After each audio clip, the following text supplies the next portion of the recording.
Hello everyone, as you all know, this is Nihar Tiwari. So guys, we're back with another video related to a series of business law or business regulatory framework, and in this part we are going to cover up next topic. तो इससे पहले वाले parts अगर आपने नहीं देखे हैं तो प्लीज चैनल की प्लेलिस्ट में जाकर जरूर चेकआउट करेंगे।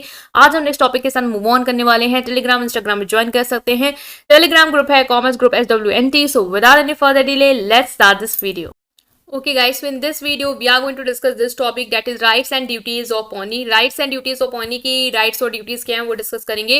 so pony बेसिकली हमने प्लेज का पूरा टॉपिक दिखा कि प्लेज एक तरीके की बेलमेंट है जहां पे गुड्स जो है वो आपके पास बेल्ड करे जा रहे हैं as a security for the payment of loan या फिर for the performance of promise. ठीक है, उस पर्पज से आपके पास गुड्स जो है यहाँ पे प्लेज किए जा रहे हैं।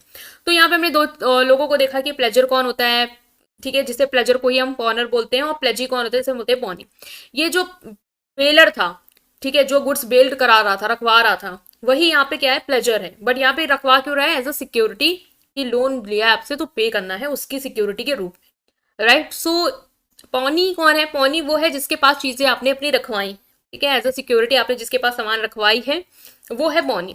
तो पौनी की अगर हम बात करें तो उसके राइट्स हैं, कुछ अधिकार है, वो क्या है। पहला है right to retain the pledge good. जो गुड्स है जो आपके पास प्लेज कराए गए हैं आप उसको क्या कर सकते हो, रिटेन कर सकते हो, ये राइट है। मतलब कि the pawnee may retain the goods pledged not only for the payment of debt और the performance of the promise but for the interest of debt and all necessary expense incurred by him in respect of position of reservation of goods pledge. मतलब कि जो भी goods आपके पास pledge कराए गए हैं, जब तक उसका पैसा, जब तक उसका जो भी डेट है, ठीक है, जैसे आपने जो है लोन दिया दूसरे वाली पार्टी को, उसकी वजह से उसने आपके पास अपनी ज्वेलरी जो है वो गिरवी रखवाई है, तो आप उस ज्वेलरी को अपने पास तब तक रख सकते हैं जब तक आपका पेमेंट नहीं हो जाता उस डेट का, या जो भी प्रॉमिस उसने किया जब तक वो परफॉर्म नहीं कर देता तब तक।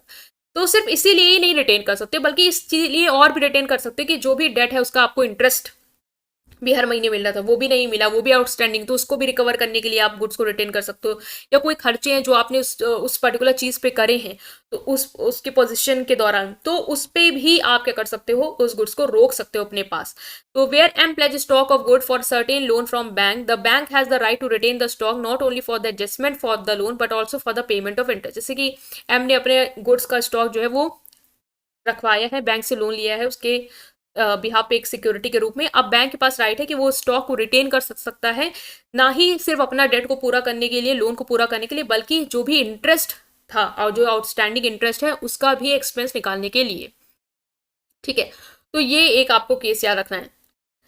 नेक्स्ट यहाँ पे जो राइट आपके पास है वो है right to retention of subsequent debts. The pawnee shall not in the absence of contract to the effect retain the good pledge for any debt or promise other than debt or promise for which they are pledged, but such contract in absence of anything to the contrary shall be pre-assumed in regard।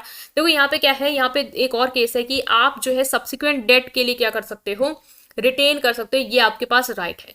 तो इसके according अगर मैं आपको बताऊं तो section 174 के according जब तक कोई स्पेसिफिक कॉन्ट्रैक्ट नहीं है, तब कि इसके रिगार्डिंग कोई स्पेसिफिक कॉन्ट्रैक्ट हो, तब तक जो पौनी है, पौनी कौन, जो पर्सन जो गुड्स, जिसके पास गुड्स जो है वो प्लेज किए हैं, वो गुड्स को रिटेन नहीं कर सकता किसी भी डेट को पूरा करने के लिए other than one for which they are प्लेजरेजी।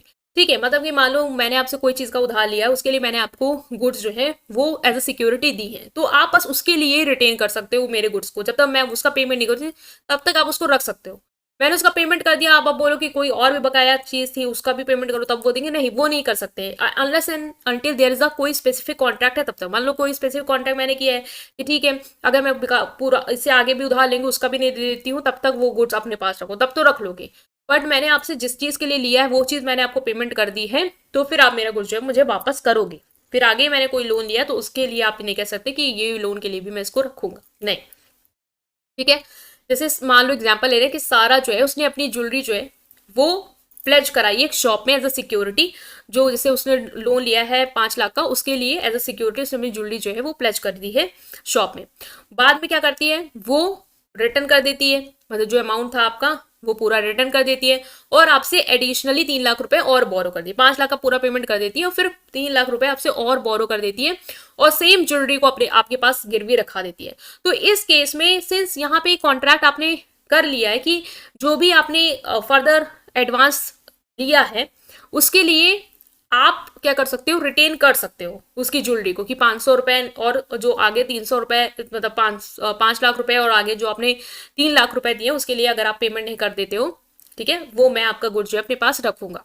But यहाँ पे कॉन्ट्रैक्ट हो गया था, कंजम्पशन कर दिया गया था कि आप जो भी ज्वेलरी रख रहे हो वो ओरिजिनल 5 लाख के लिए लोन के लिए भी, आगे जो लोन लिया 3 लाख के लिए उसके लिए भी आपके पास वो ज्वेलरी है, तो आप रिटेन करने का राइट रखते हो। बट सिंस मैंने अगर मान लो सिर्फ 5 लाख ही लिया होता और 3 लाख आगे लिया होता, लेकिन मैंने उसके लिए आपसे कोई ऐसा कॉन्ट्रैक्ट नहीं किया कि आप ज्वेलरी मेरी रखो, तो फिर आपके पास कोई राइट नहीं होगा कि आप उसको रिटेन करो अपने पास।